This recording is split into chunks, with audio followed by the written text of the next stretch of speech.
Welcome to our educational video about bubbles and crystals. Dislocations. So what exactly are dislocations? They are line defects in materials. An example of that would be an edge dislocation, which is a shift in the lattice, which can either be an extra line, a half line of atoms, or it can be one less half line of atoms. Typically, the lattice shifts in order to accommodate for the strain with the bonds from the missing or extra atoms. So you can see here in our picture, if I zoom in, you're able to see this is an example of a dislocation.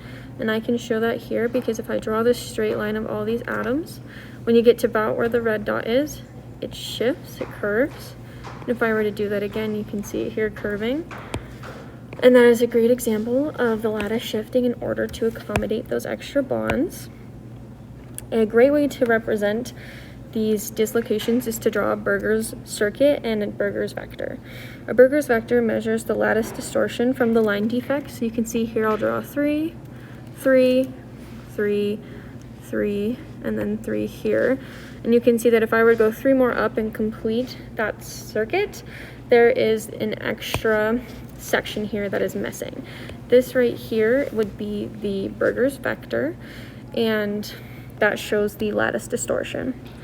As well, if we skip over here, we are able to see, if I play this video, dislocation motion, which is the bubbles popping, creating some dislocations here. And when the bubbles pop, the whole lattice shifts in order to accommodate for that. And that is what is happening there. You can see the slipping and other motion, which is representative of atoms just interacting with each other with those dislocations and defects. Okay, so this is an example of dislocation with grain boundary interaction. So grain boundaries are chemically more reactive because they have a higher energy along the boundary. So impurity atoms actually prefer to move toward the boundaries since they're higher in energy. And this is also known as the Hall-Petch relationship. So if there is a dislocation pileup, the dislocation will then go past the boundary. So you can see where the blue line is drawn is an interaction between those two boundaries. And then we have high and low angle boundaries. So where the blue is drawn is an angle that's greater than 11 degrees. So that basically is just saying that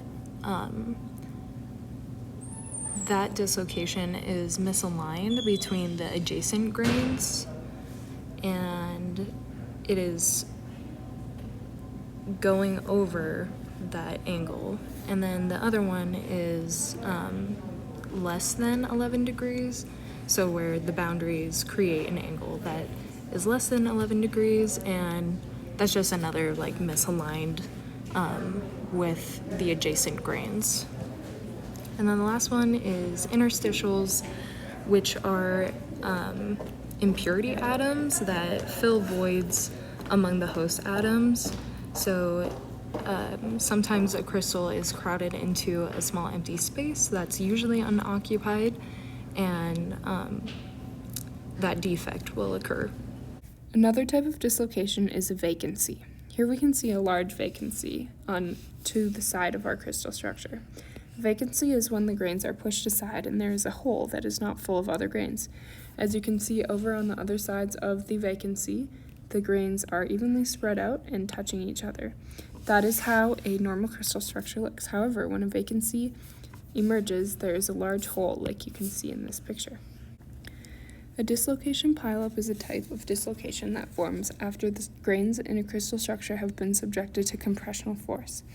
When compressional strain is applied, the grains are forced to move, and when they hit another grain boundary, they have nowhere to go except to pile up on each other. Here we can see the way that the grains started out over here. As you can see, they are all evenly spread out in one layer.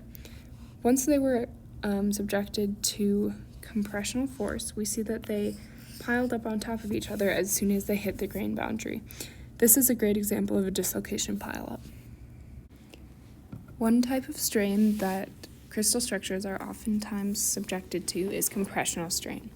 In this video, you'll see an example of compressional strain on the grains in this crystal structure represented by the bubbles shown here.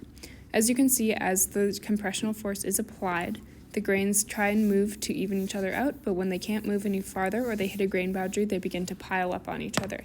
This causes a dislocation pileup, which you learned about earlier. As you can see, the grains try and move around the compressional force, or once they hit a place that they can't move anymore, they simply pile up on top of each other. Another common type of stress that is experienced by crystal structures and the grains within them is torsional stress. Another type of stress that is experienced by crystal structures and the grains within them is tensional stress. Tensional stress is the opposite of compressional stress. Instead of the force going inwards towards the center, which is the case in compressional stress, the force is pulled out from the center, causing a vacancy within the material. Here we can see this demonstrated with our spatula in the bubbles that represent a crystal structure here.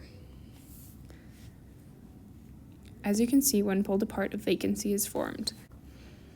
As opposed to compressional force, where the force on our object is pushed inwards from the sides, torsional stress is the opposite.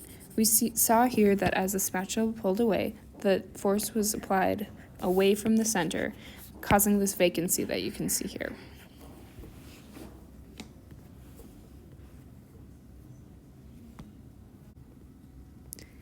The last type of stress that we will cover in this video is torsional stress. In a 2D plane such as this one, it is very similar to shear stress because there's only one layer of grains to cut through. In this video, we have the spatula, which is going to represent our force. And as you can see here, as it cuts through, we have the grains splitting in half with the force of the spatula going one way and the grains on each side pushing back the other way. And torsional and shear stress has our force going one in one direction and another in another. Torsional stress uses this to kind of make a screwing motion where these would continue to wrap around, while shear stress, they continue to go straight, which is why in a 2D plane they are very similar. When our spatula cuts through our sample, we can see that the spatula pulls the grains closest to it this way, while the grains that remain are holding the force this way, creating an area of shear stress in the middle. We hope you learned a lot about materials.